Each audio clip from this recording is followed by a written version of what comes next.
अरे आ कहा के हमन छ भाभी प्रणाम पहले से बानू आराम।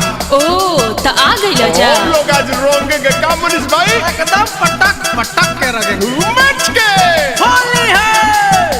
त असो होली हमरो एगो शर्त बा। अरे तो कहिए ना असो होली ना उसका सपोर्ट होगा जिसका पिचकारी 6 इंच से छोट होगा। क्या समझे?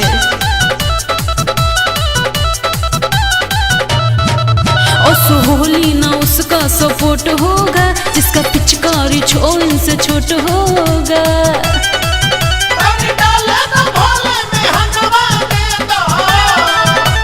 भगवा की ना भाभी हो खजानवा दे दो। अच्छा रंगे के जो बनवा दे दो। भग मैं नका रखनवा दे दो। हटा चोली के बंधनवा दे दो। हटा भाभी हो खजानवा दे दो रोंगे के जो बनवा दे दो मेहनत का रखनवा दे दो चोली के बंधनवा दे दो लोले कुछ दे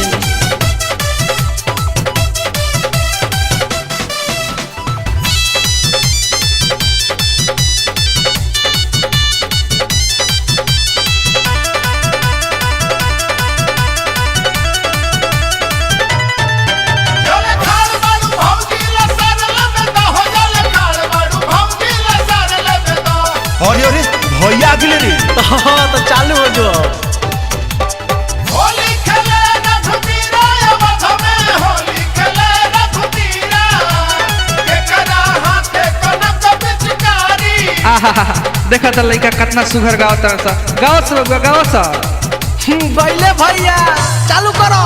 चले खाड़ बाड़ू भौजी लसर लेबे तो हो चले खाड़ बाड़ू भौजी लसर लेबे तो ख से खत्म का बड़ा लोग फगुना हटा के जब से बयार छोलल बा साचे को होतानी हवा हथियार छोलल बा।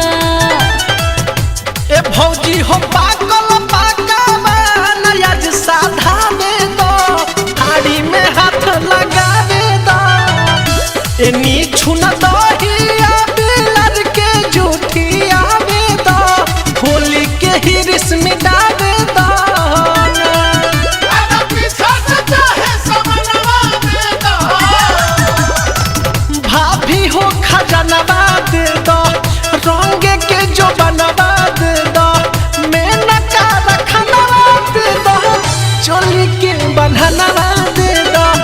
भाभी हो खजानवा दे दो रोंगे के जो बनवा दे दो मेहनत का रखनवा दे दो चोली के बंधनवा दे दो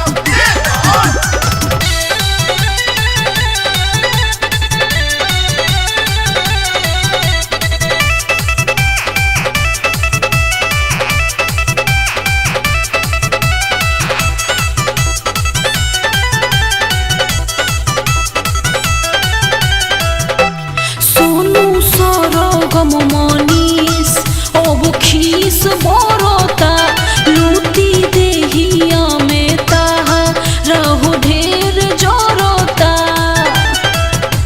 देवरती है भाभी नायका फले बरहो भयो से ज्यादा नीक लगी बबलू हुआ